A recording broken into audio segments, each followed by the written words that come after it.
This is the ultimate guide to starting your own business, your own creative agency in 2025. Was when should you start your agency? And the most common answer was when you have more work than you can handle as an individual freelancer. But before starting an agency, you have to master your skill as a freelancer. Question 2 was what kind of services are in maximum demand? And from the episode 1, we understood that the top ones include AI powered services, which might include making AI agents and automations for marketing and sales team. Then we saw video content creation, where long form video editing was growing a lot and short form was getting very oversaturated. Next, we had social media branding and strategy, where a lot of people were creating a bunch of content, but few are doing it effectively. So there's a big gap in the market. This domain also includes strategy and storytelling, and selling personal branding as a service is also going to be in high demand. Now in this video, we will again compile the best advice I got from these 14 founders and answer how exactly do you begin running your agency business and how do you package and deliver your services. In the end, I will be giving you a practical checklist for each of these components so you can kickstart your creative business faster than ever. Start with chapter number 1. Lesson 1. Start from a core service. So almost all successful agencies specialize in one core service for a very specific target customer. I've seen two kind of agencies taking shape, and one were very niche. Like we started very niche, which is like UX. The other ones were like they do everything. Like they call themselves digital agency of sorts. Where I saw, and I don't want to take examples, but there's another company which started at the same time, as a digital agency, and we were as a very focused UX. It was difficult for us to find customers initially because, you need proven track record of right kind of work, etc. in UX. And digital agency, you can get any kind of work. Probably a restaurant would give you, to design flyers, etc. You would get that initial cash flow, which you might like, but it will never add back that value that you need over the years. It was a challenge for us to kind of get our first set of customers, good customers in the first 3 to 6 months. But once we started with startups because it was easier for us to kind of talk to founders directly, shorter sales cycles, etc. A larger company would take, kind of months to kind of close. But what we realized that once we were very focused at what we were doing, our portfolio was very focused at kind of products we were designing, be it consumer centric or be it SaaS. After like seeing that and like before also, I've had this thought that if you narrow down way too much, it genuinely doesn't give you the scope to scale after a certain point. So initially, great, narrowing down is good. You can focus on your skill. But if you want to make a lot of money and your ambition is a lot, you can either do it in two ways. Either you charge so much in that particular niche that you don't need to, particularly kind of figure out other niches. But I think it's always better. Like even I would want to, from LinkedIn, we're also kind of exploring email marketing as a service because on LinkedIn, we were anyway doing lead generation for our clients. So it makes natural sense to do email marketing lead generation as well. So, figure out what is complementing your service and then like just kind of build up on that to scale further makes sense. And it's a good upsell as well for your existing clients. Like this is interesting because I never thought I will be into this niche. I always wanted to be a CA or doing some government job, like normal banking job. But in the start of my first year of college now, I was just exploring, okay, what are the things that I can learn and explore. Then I got to know about graphic design. But at that time, I didn't know, okay, like it's just about Photoshop. You will have to learn Photoshop, but I didn't have a good laptop. So I was just, trying, okay, how can I earn money so that I can get a laptop? And then I will start learning Photoshop, design and all. And dheere dheere, when my college started, I also got to learn about Canva. So मैंने Canva सीखा अच्छे से. I used to design poster for our societies and all. तो वो सब चालू हुआ. And I धीरे धीरे learned design and मुझे बहुत मजा आने लगा. I remember one day I had to design a poster and I was literally working full day on that. And मेरे को कुछ ऐसा नहीं था कि like what is happening all around me and all. Which was a great thing. And I realized, okay, I love it. And धीरे धीरे I got to know about thumbnail design. The basic thing was कि thumbnail design में Photoshop ज़्यादा use होता है. तो I was like very excited कि नहीं यार ये सीखते हैं. तो धीरे धीरे I learned about about YouTube, design, सब कुछ मिला के, how a thumbnail works and all. And the real learning started when I started working with Mohak. There I got to know about the strategy, कैसे सब कुछ बनता है, title क्या होता है, intro कैसे बनता है, कैसे सब कुछ match करते हैं. So the real learning about YouTube happened there. So yes, design was something that I always loved, and YouTube thumbnail plus YouTube was something that I learned recently. It was interesting, and there was not a lot of competition as well. कि यार ठीक है, UI UX design अभी बहुत ज़्यादा,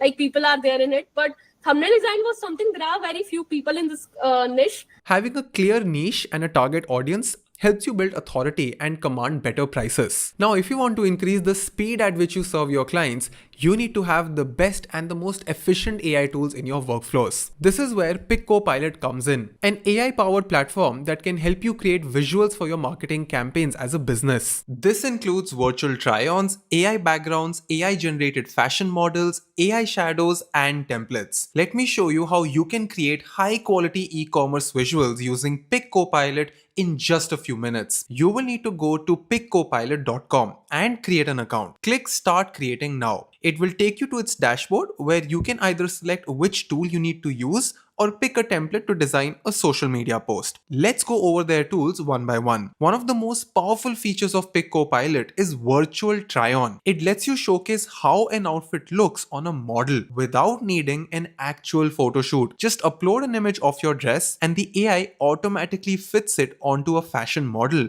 creating a hyper-realistic look. This can be a perfect tool for fashion brands that want to save money in their online marketing. In the AI fashion model feature, you can generate a studio quality fashion model photo by uploading an image of a garment. You can use their AI background generator to create a professional product shoot sample. Their image translator can automatically detect and translate text from images into over 10 languages, which is an incredibly handy tool for global sellers. Pick Copilot is a really good tool for agencies serving D2C brands and e-commerce merchants like new age brands on Amazon. Over 300k businesses already use Pick Copilot, and if you want to try its features, go to the link in description to get the link to this website. It has a free and a pro plan that starts at $3.99 per month, which is about 350 rupees per month, and for professional sellers, they have a Pro Plus plan that costs $8.99 a month. So now that we have covered a very basic lesson 1, we are finally ready to learn lesson number 2, which is all about building your systems. Whatever you do at your company, please make sure you document every single step of your work on a Notion page.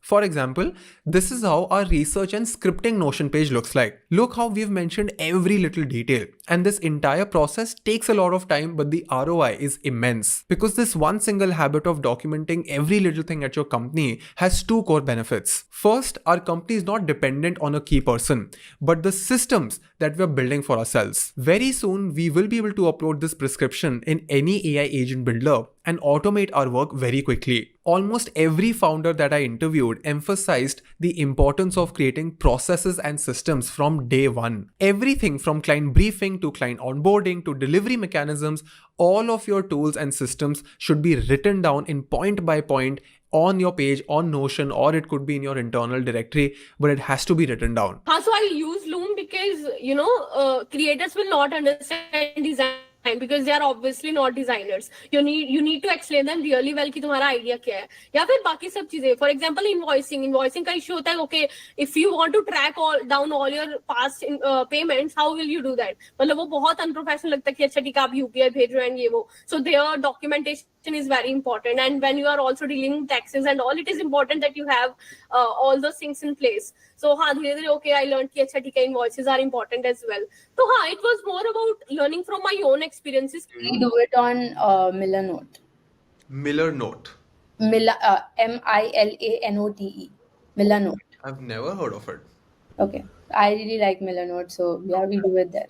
But we have our our CRM platform is on Basecamp, and our SOPs are like just the whole diagram thing is on Miller Note, and we record our videos on Loom.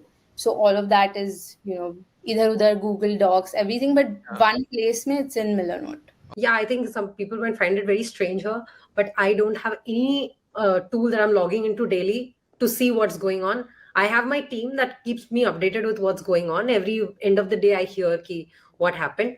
But for client management, they use Notion. they have used Airtable as well. It depends a little bit from client to client because we have a couple of boomer clients, so they are much more WhatsApp friendly. But then we also have some clients who have like proper businesses and they want the systems. And then one of the clients is like a very Slack person, so everything is on Slack. So it depends a little bit from client to client what tool we are using to manage. We stay very flexible because we don't want the client to feel hard to integrate us into their systems.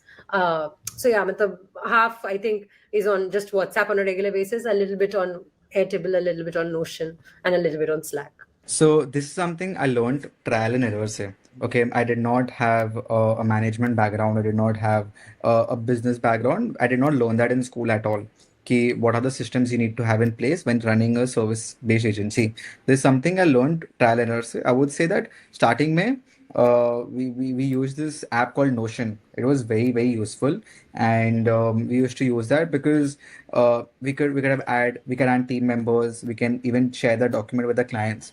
तो हमने as a project management tool की तरह Notion को use किया and we used to have all our dashboards all our clients but then I realized ki that it is becoming a very informal way of communicating with the clients, of managing the team. It's being very difficult because Notion what you use on your laptop is much more smoother than what you use on your phone. Phone में पता नहीं थोड़ा glitchy होता है. Maybe it's for me or something like that. Then we realized कि we need to start switching our project management tools where we work with team members. Notion के बाद we found this tool called Asana. And Asana was helpful, but it was too complicated and it was too pricey also at that time. This was like about like 4-5 months ago. Then we switched back to Notion, like इससे नहीं हो रहा है, let's get back to where it was. And then finally, again, after Vedika's recommendation, we found this tool called Basecamp. And it's been like I think 1 or 2 months since we started using it. It's amazing. It's incredible. It's simple. It's aesthetically good because being a design agency, you want where your team members log in, log off, or update tasks to be aesthetic because you want them to be surrounded with good design. The clients is, you have been working on, like, let's say you have been working on a logo project. You take 15 days on an average, and 15 days में client को कोई update ही नहीं है. He's asking for updates. Okay, what are we doing? Next meeting कब है? Next call कब होगा? So this is not the right way you work in an agency. So you have to build system that the client is very transparent कि क्या चीजें चल रही है. When are we going to have next meeting?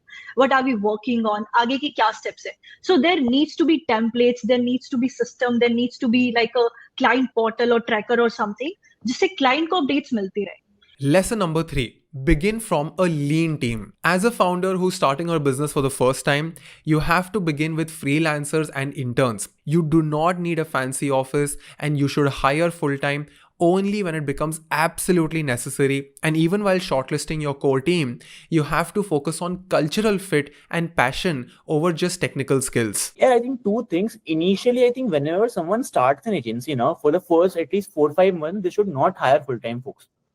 Because आपने कभी agency चलाई नहीं है, you have never worked in a team, you don't know how does the entire cash flow thing work and how does the entire payroll structure work, right? So I think initially for the first 4-5 months, if anyone is starting out, they should hire good freelancers and put them on project basis so that they don't get this panic यार मेरे को इसकी salaries देनी है. So with anyone that we hire, whether it is a person who's come with 10 years of experience or right out of the college, we have a 3-month probation period with them. That is where we test for their skills, their commitment, if they fit in our values, if they fit in our culture, and overall if their interests lie within the company's interest, right? So that 3-month period is common for everyone, where we have a straight 30-60-90 for every person. 30-60-90 is that this person needs to achieve X by 30, Y by 90, and X by 30, Y by 60, and Z by 90, which is followed up every month by monthly review meetings. So that culture really helps identify if people are fitting into the org. And what I have noticed is 70% people roughly leave, or in fact either they leave or we let them go during the 30% people either leave or we let them go during the probation period, because it's better to let go of a person if they're not fitting rather than trying to force fit them here for whatever reasons. It spoils your culture, you will be under delivering to clients and moreover. So for any employee that whoever hires, I recommend having a clear 3 months probation period with 30, 60, 90. And we have freelance teams. So we work with directors, DOPs, editors, photographers on a freelance basis. One thing is that is very, very important is that they should have that eagerness to learn, and they should have, that thing they are passionate about design really well. It should not be just about money. Of course, money is important, but it should not just be about that. So what I do is I will always get on calls with the, selected candidates and understand them really well. And another good thing that I do is, like, whenever I'm posting a hiring post, so what I will do is I will always have a question that is like very tricky. So for example, I will ask them, okay, what are the 3 things that is very important in the thumbnail? Trust me, 90% of the people will not reply to that question because unhe ye hai ki yaar fatafat mil jaye. So that is very, very helpful to help me filter all the good candidates. So that is one thing ki zyada se zyada efforts wali cheezein apni hiring mein post mein dalna taki wo filter ho jaye. Then comes the rest 10%. So unke liye I will provide them an assignment ki yaar theek hai mujhe abhi chahiye, and usme bhi I will give them the hardest one, and I will also provide them less and less time to do that. I'd say we have stopped making decisions purely like on an emotional backing of sorts.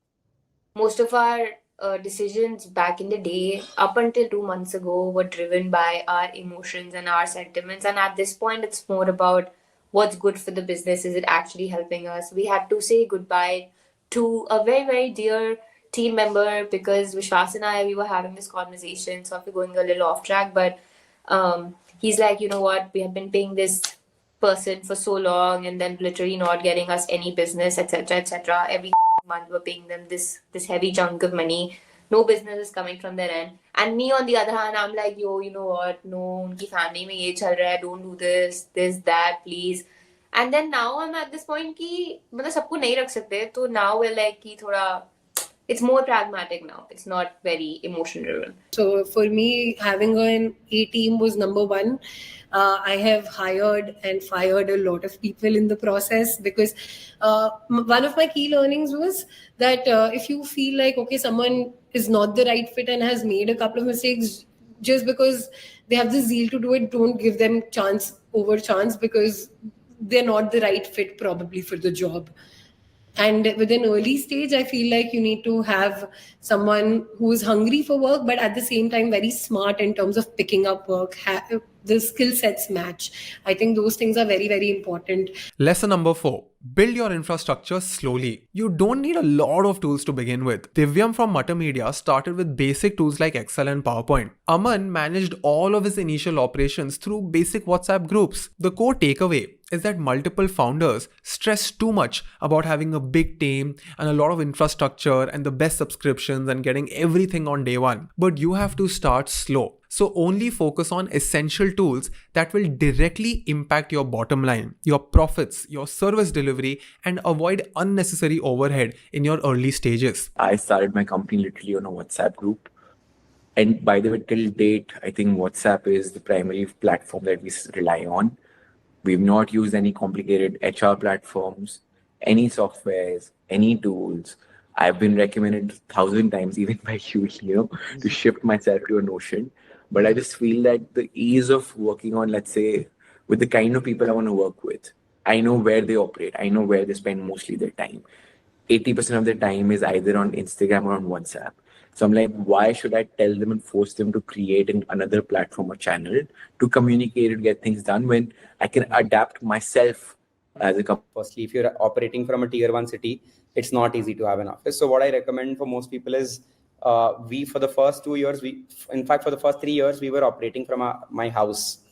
So most agencies start, like creative agencies start from the founder's house, where the drawing room becomes the office. In fact, the rooms also become the office. So you do compromise on your personal life. And why I recommend this is because it enables for a lot of non-work conversations, which are very important for a creative.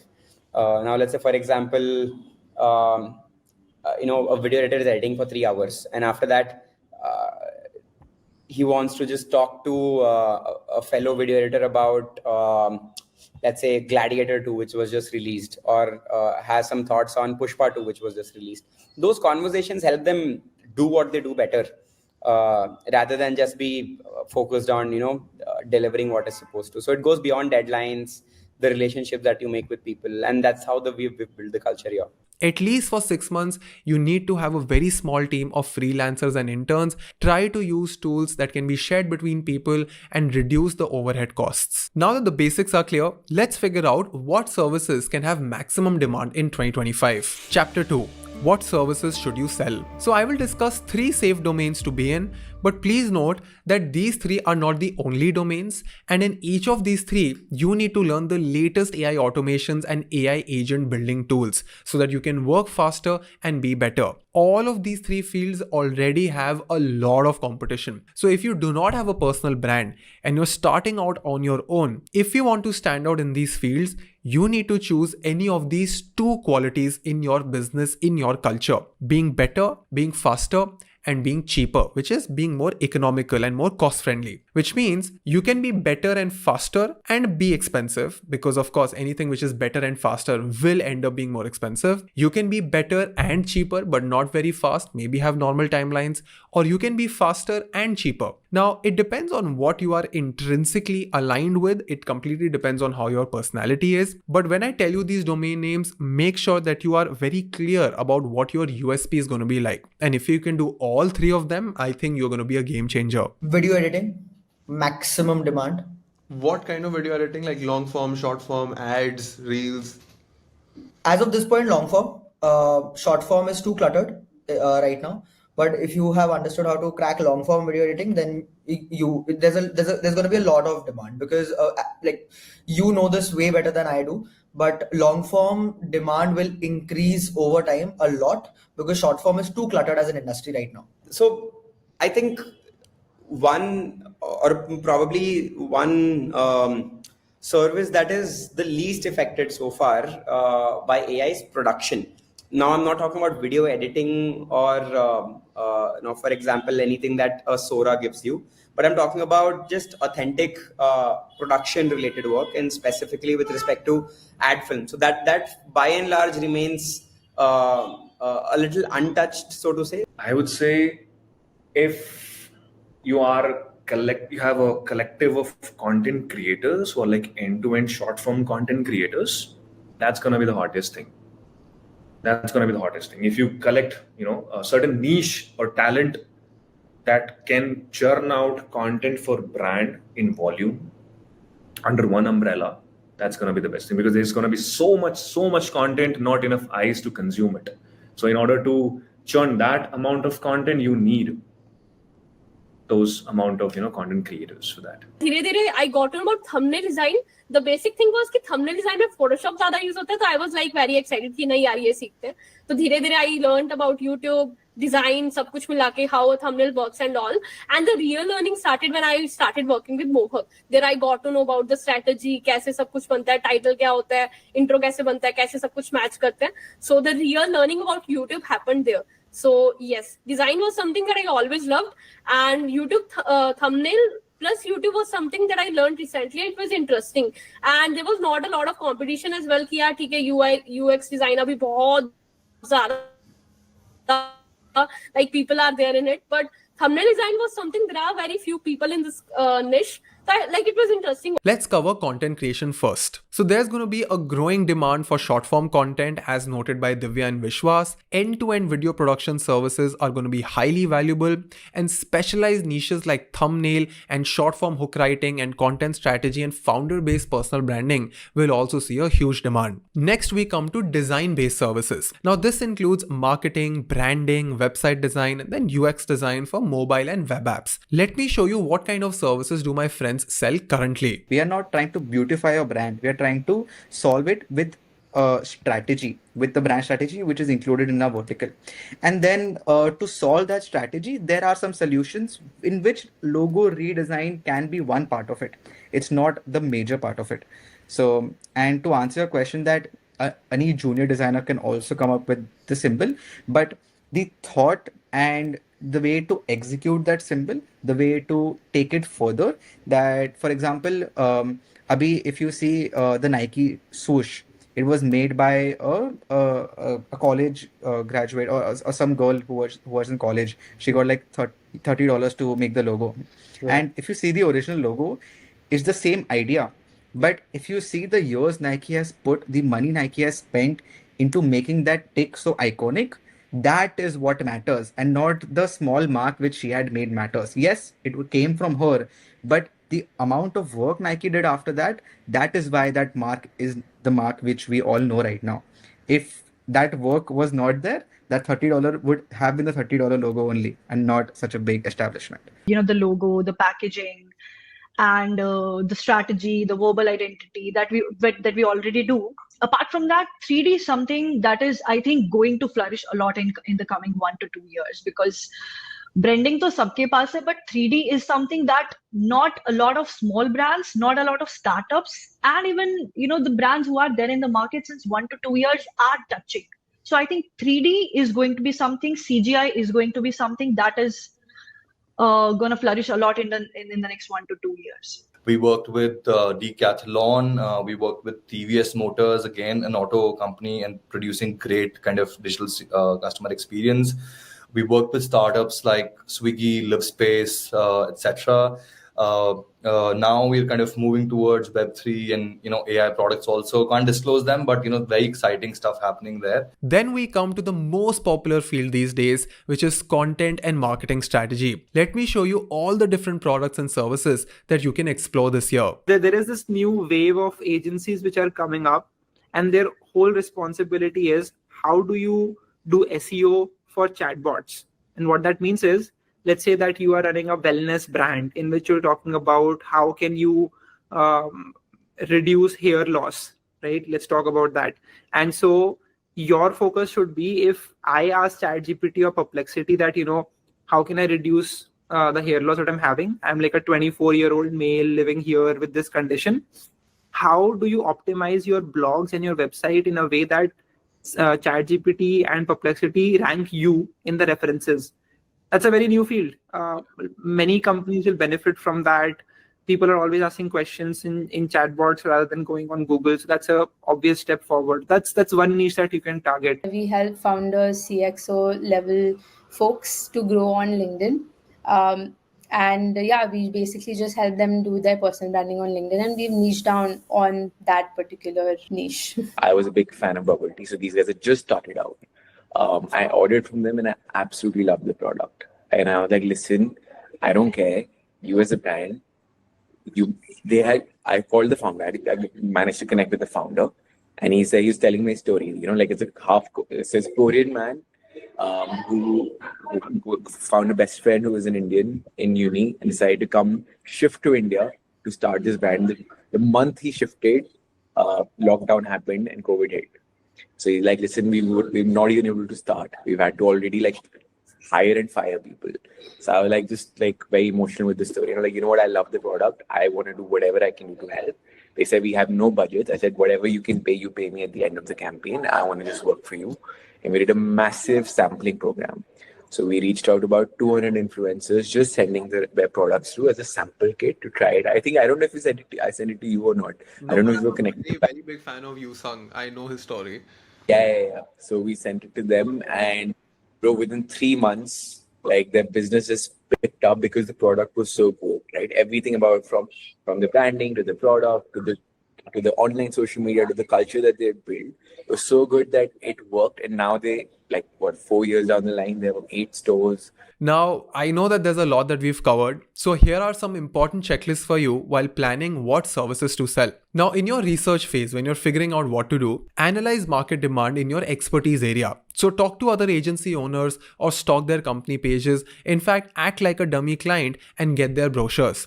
Study all of your competitor offerings, figure out what they do, and figure out what is the quality of work that they're offering right now. For service packaging, which is all about deciding how do you sell your core service, you have to make sure that you clearly define your core service offerings. Try to under-promise and over-deliver. You can also create service tiers. which is going to be like basic and premium, and make sure you have a Notion page where you have neatly explained all of your services and their pricing. And you have to mention whether this is excluding GST, what is the payment plan. All of these things need to be sorted from day one. Document deliverables that you're offering for each of these services, and you need to give your clients a proper list of assets that they can expect with all the different formats. Are you giving them just PDFs or also the PSD files? What kind of licenses are you giving to them? And while you're listing these deliverables, you have to ask yourself that, do I have enough subscriptions to cater to this? Because if a client is asking for a video, and if you do not have the subscription to something like Epidemic Sound or Motion Array, then you will have to buy that, because you cannot give random music to your client. So all of these costs will be calculated only once you have properly made a list of assets that you are planning to sell. Set very clear timelines for the delivery of your work. And these timelines will help you coordinate with your own internal team and also set the right expectations in the minds of your client. Try to create upsell opportunities. If you're selling a website, check if you can also sell the branding for that website. If you're selling video editing, try to sell scripting as well. But of course, all of this is possible when you yourself are good at these things, or when you have enough people to actually deliver for all of these things. Now, once your service is done, for your actual service delivery, you have to create a process where you have quality checkpoints. Who is the editor? Who is the core manager? Who is doing the quality check? How are you documenting all of the feedback from this client? Make sure you have a revision policy clause in your agreement so that your client doesn't over exceed their revision limits. We've also made a list of red flags that you can watch out for. Number one is hiring too quickly just because you're desperate for talent or you like someone's first impression. Always hire on a contract basis for per project, and then try the new joinee for 3 months before you offer them a full-time job. Taking on clients that do not fit your ideal customer profile just because you need some money or you're overexcited is a huge red flag. Overcommitting resources or deliverables out of excitement just to impress the client is also a very big mistake. Not documenting all the terms, the timelines, the payment plans in a written email that is approved by them. This is a very common mistake. This last one has wasted most of my time. Not registering yourself as a vendor on your client's portal. Most big companies have a very long and a very tedious vendor onboarding system. What I mean by that is that when a company hires you, you're a vendor for them. You're an outsider for them. So you have to go through a very long process. Make sure your finance team or you yourself set up the vendor registration ASAP. Make sure you get your custom domain ASAP and you have these specific emails ready from day one. One email would be finance. For example, for me, it's finance@cutting edge. Then we have tools@cutting edge. Then one email for every person on your team. One email is going to be for admin. One is going to be for proposals. One is going to be for reach out. Another one can be for complaints. All of these emails need to be established from day one itself. You cannot have one single email @cutting edge and then get all of your clients there, because it becomes very chaotic. I'm telling you, at one point you will need to have different email IDs for different departments. You'll have marketing tools @email, you'll have writing tools @email, because all of them will have different subscriptions. So all of this groundwork has to be done from day one. If you like this episode, then please write your detailed feedback in the comment section.